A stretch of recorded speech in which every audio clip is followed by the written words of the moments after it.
Hello and welcome back to AI Ethics Now. My name is Tom Ritchie, and today I'm really pleased to be joined by Dr. Craig Webber from the University of Southampton, where he runs the MA in Artificial Intelligence and has developed a course specifically on AI and criminal justice.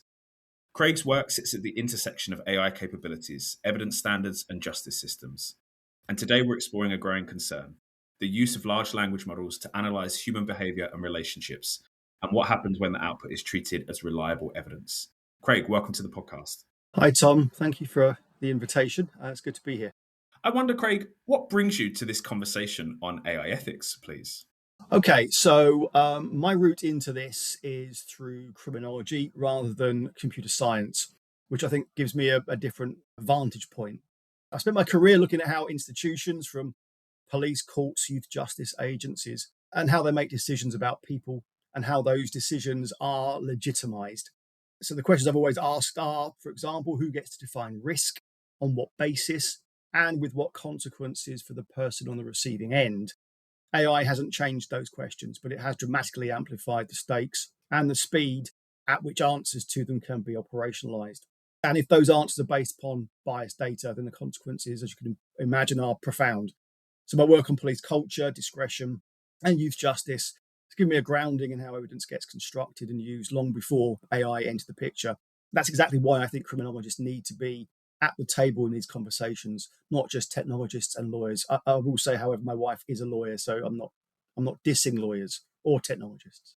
Yeah, thank you, Craig. And it's really interesting to hear about, your experience of drawing together criminal justice evidence and AI and thinking about the impact that can have on people's lives as we move forward into this kind of new era where people are using it more and more consistently in everyday tasks that they're doing.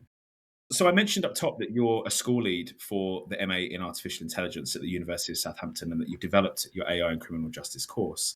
Can I ask what prompted you to develop a course that specifically focused on AI's role in criminal justice?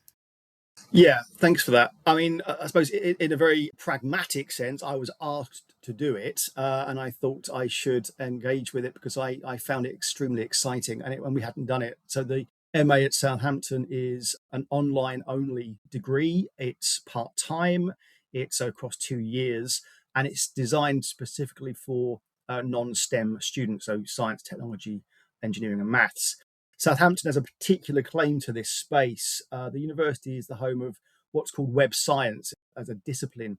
Professors Dame Wendy Hall, Sir Tim Berners-Lee, and Sir Nigel Shadbolt developed that intellectual tradition here. The idea that you cannot understand the web purely through computer science, and that it is a socio-technical phenomenon requiring input from law, sociology, economics, psychology, and the humanities. Now, criminology sits naturally within that tradition because crime, justice, social control have always been shaped by the communication infrastructures of their time, and now inescapably by AI. So there are currently 3 pathways, one that focuses on the fundamentals of AI, so what's under the hood, so to speak, a more sort of slightly technical one on digital transformations in the workplace and the wider world, and one on the criminal justice system, which is my domain. For me, anyway, what I kept noticing was that AI was being taught rather generically as a technology that floated free of any particular domain. So by choosing one of the pathways, students can specialize. So, for example, a probation officer asking whether a risk scoring tool is reliable, or a custody sergeant, a police officer, trying to understand what an automated decision support system is actually telling them, doesn't need abstract principles. That's no good to them. They need domain-specific critical literacy. So questions might be, what does validation mean for this tool in this population and in this jurisdiction? So we don't currently train criminal justice professionals to ask those questions. And the AI and criminal justice pathway is an attempt to change that. And our ambition really going forward, Tom, is to try and get more pathways. So we might have health, for example. We might look at the military and so on. I mean, the list is pretty much endless. And all we need to do is really just add a few extra specialisms within it. Yeah, and I really like this idea of adding these new routes in as AI becomes more pervasive in different areas of life. The way that you're talking about the MA and particularly the criminal justice route, it reminds me a lot of where this podcast came from. which was a module set up by myself and my colleague, Dr. Jenny Mills at the University of Warwick, about AI, with the intent that we wanted different disciplinary perspectives. We wanted people to come together and try to question and understand and build literacy around this thing that wasn't based on an understanding of how LLM works or an understanding just of the law. And it's great to hear that you've kind of taken that, much further at Southampton by offering these courses that offer this practical sense of how people can understand and, as you say, validate in the context of AI. But let's talk about AI hallucination in evidence contexts. So when people use tools like ChatGPT to analyze communications or assess behavior, what are the risks when that AI generated analysis begins to appear in formal processes that people are experiencing? My background is in criminology, but it's also in psychology. So several years ago, I wrote a book called Psychology and Crime, a kind of like high level text, and part of that was about confidence in evidence. And it was, it's a 2021 book now, so before ChatGPT and Claude AI and the rest. So there's no AI in it, but some of the questions in that were asked around confidence in expert testimony, for example, eyewitness testimony in court, are more profound now, but the basic kind of psychological aspect of it remains the same as it does then. So this is also, for me, where the public understanding of AI risk is most dangerously underdeveloped. So people tend to think of AI hallucination as an occasional quirk. The system makes something up now and then. But in evidence contexts, even a low rate of what we call a confabulation, something made up, is catastrophic. Because if evidence is meant to be grounded in verifiable fact and it confidently makes things up, then that has profound consequences. So the specific risk I keep returning to is what I would call a confident confabulation. So LLMs, large language models, don't flag uncertainty in the way a human expert witness would. They produce fluent, sort of authoritative sounding prose, regardless of whether the underlying claim is accurate. If someone uses a tool like ChatGPT to analyze a set of communications, let's say, I don't know, to assess whether language patterns suggest radicalization or criminal intent, and that analysis makes it into a report placed before a court or a multi-agency safeguarding meeting or in front of a jury, the decision maker has no way of knowing whether the AI's conclusions are grounded in anything real. So as parallels in legal evidence terms, for example, the Dobert standards in the US or in England and Wales, the reliability criteria the courts apply to expert evidence. So courts have gatekeeping functions for expert evidence precisely because decision makers aren't equipped to evaluate the methodology behind a claim. They're trusting the process that produced it. So one can think about fraud cases, highly complex cases involving areas of the world that most people don't really have an idea about.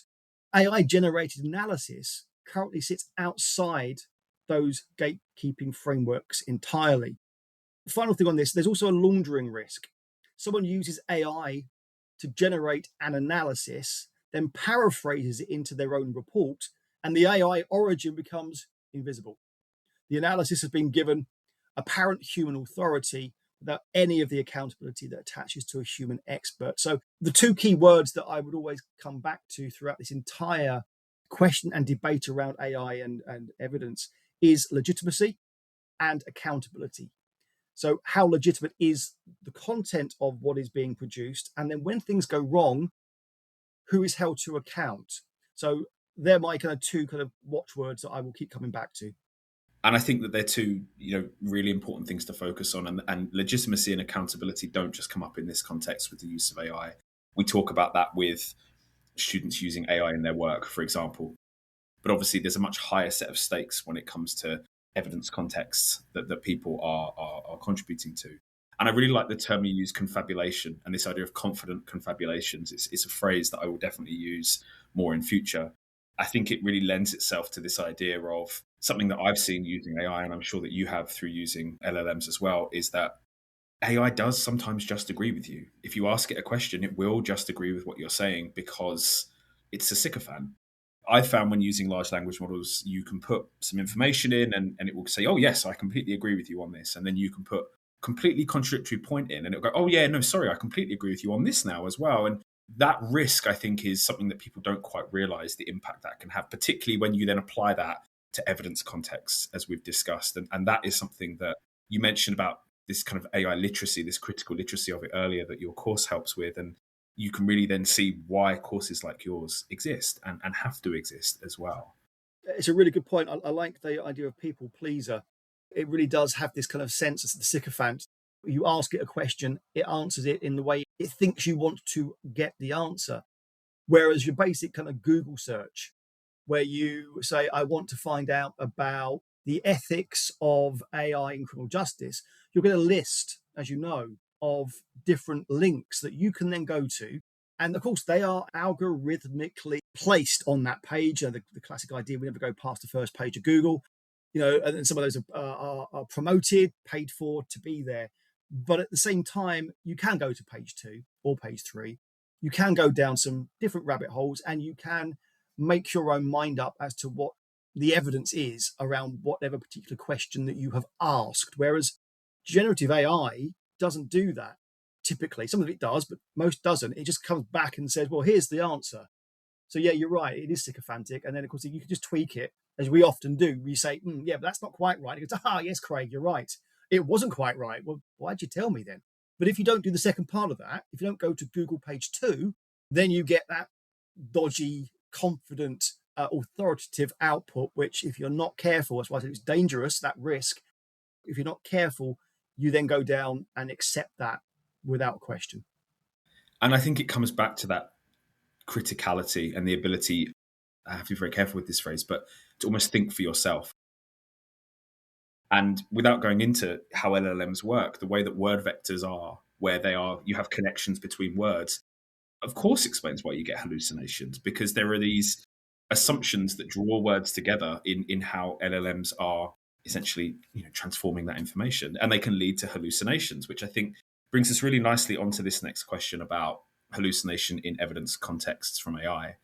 And it can lead to hallucination. And I think it can lead to these hostile narratives developing as a result of people misunderstanding how AI works, misunderstanding the questions that they're asking, and not, as I say, applying that critical thinking enough when they're asking it for this advice or for these questions. And you've worked in hostile narrative analysis and cybercrime research. How does AI hallucination intersect with your work on analysing either extremist content online or online behaviour?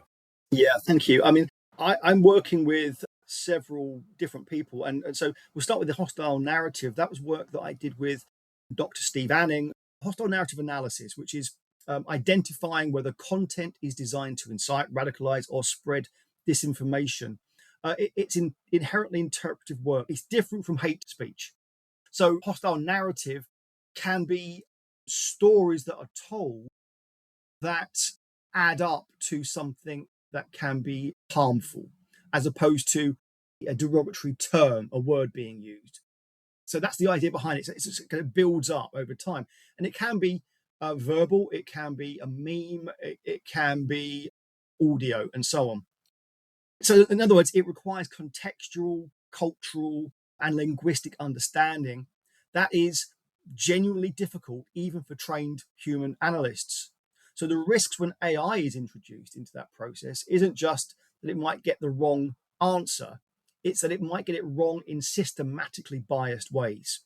So large language models are trained on internet scale data, which means they carry within them all the associations, biases, and framing present in that data.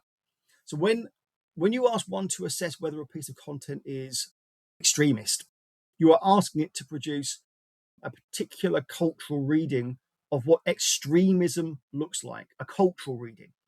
That reading may be skewed then by overrepresentation of certain kinds of content in training data, or by the ideological assumptions baked into how the annotators originally labeled data during the training. And this matters acutely when we think about my other area of work, neurodivergent children and violent extremism. And I'm working with my colleague at the University of Southampton, Dr. Gina Vale, another criminologist, and our now work together is suggesting that neurodivergent young people are significantly overrepresented in referrals and prosecutions related to violent extremism.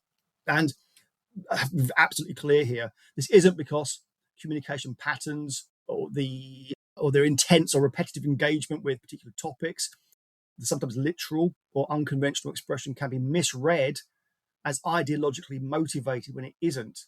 AI tools trained on datasets that reflect those same misreadings will reproduce and amplify them. So, a child on the autistic spectrum who has developed a detailed, maybe academic style fixation on a historical atrocity may look to an AI pattern matching system very similar to someone with genuine violent intent.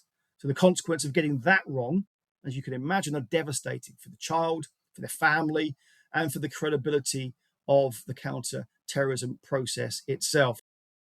And I think it's a really interesting example that you've picked on. And it brings us back to something I alluded to in the previous question about actually how AI works. You've spoken about data labeling. I mentioned about word vectors. And I don't want to go too far down that rabbit hole, but trying to get people to realize that AI doesn't understand words in the way that you and I do, with context, with tone, with years of experience that we have from using language. And I think that it's something that if I could teach one thing to people, it would be that language is really complicated for us. Variations in language, you have homophones and you have words that sound alike but don't mean the same thing. And with something like this, where AI is analyzing data that has been labeled in a very specific way, you can see why these outcomes are happening, because AI is, I don't even say it's misunderstanding. It's just not equipped to understand in the way that we, I think, imbue it or we anthropomorphize it with this sense of it understands what we're asking it, rather than this is just applied statistics kind of writ large, for want of a better term.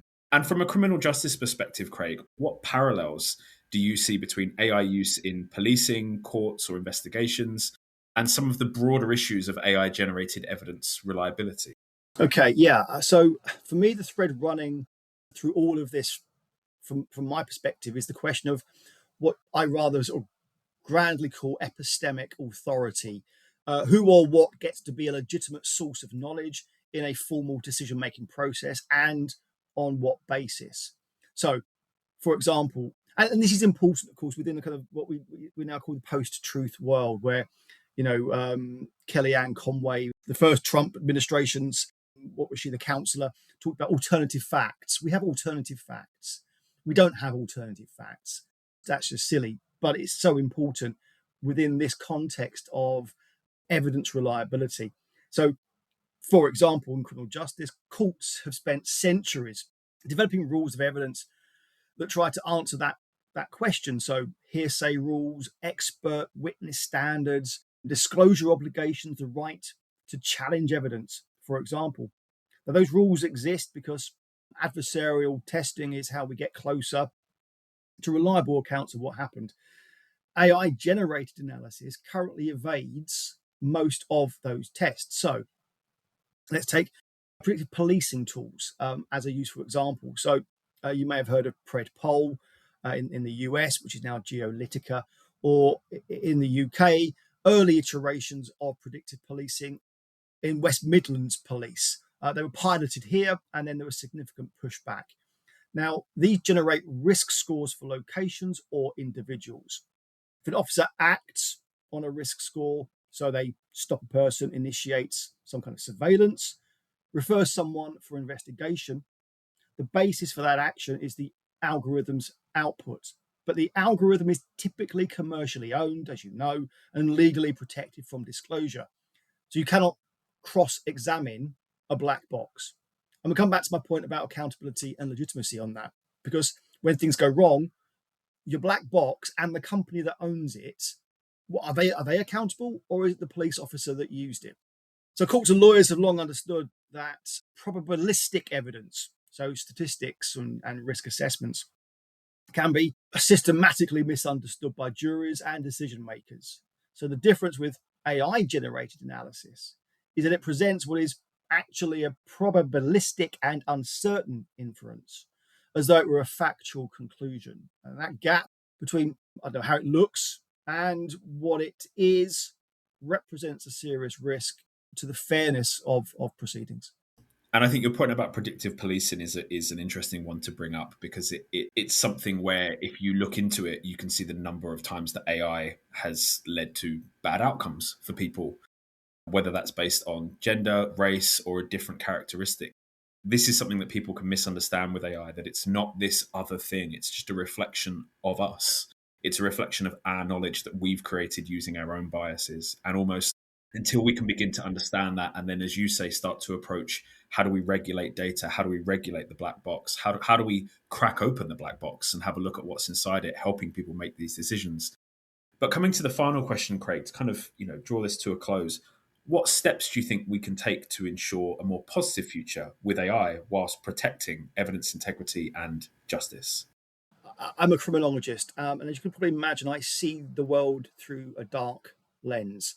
So I want to be candid here, because I think unfounded optimism is its own form of irresponsibility. So we see the tech bros, and we see quite a few of my computer science friends, and I have quite a few of them, being very gung-ho about the future, about the possibilities. And they are right. There are absolutely huge reasons for optimism around health diagnosis, for example. But I'm genuinely not sure we will solve the problem. And the reasons for the skepticism for me are structural. They aren't technical. So the most powerful driver of AI development right now is financial. The commercial incentives to deploy AI quickly, widely, and with minimal friction are enormous.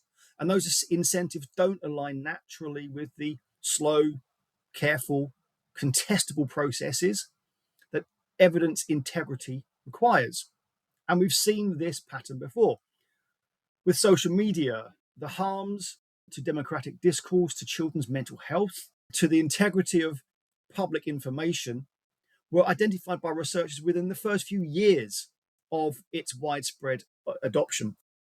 Meaningful legislative responses came, in most cases, a decade or more later.